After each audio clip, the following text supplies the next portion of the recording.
অপমানিত স্থানে কখনো দ্বিতীয়বার ফিরবেন না।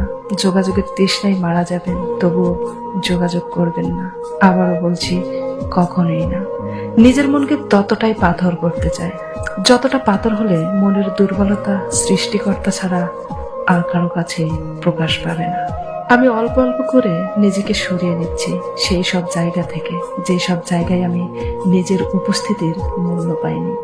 আমি গুরুত্বের লোভী, গুরুত্ব না পেলে আমি অস্থিরতায় পড়ে যাই, আর তখন দ্রুত সেই সব জায়গা থেকে সরে যাওয়াতে আমি শান্তি অনুভব করি।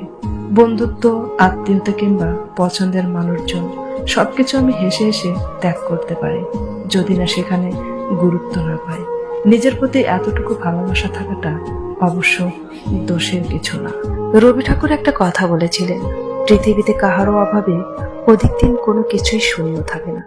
সত্যিই তো, আজ অব্দি দেখি নাই কেউ জীবন থেকে হারিয়ে গেলে কারো জীবন তার জন্য মনস্তর হয়ে গেছে, বরং সেই মানুষটার শূন্যস্থান কোনো না কোনো সময়ে ঠিকই পূরণ হয়ে গেছে, হয়ে যায়।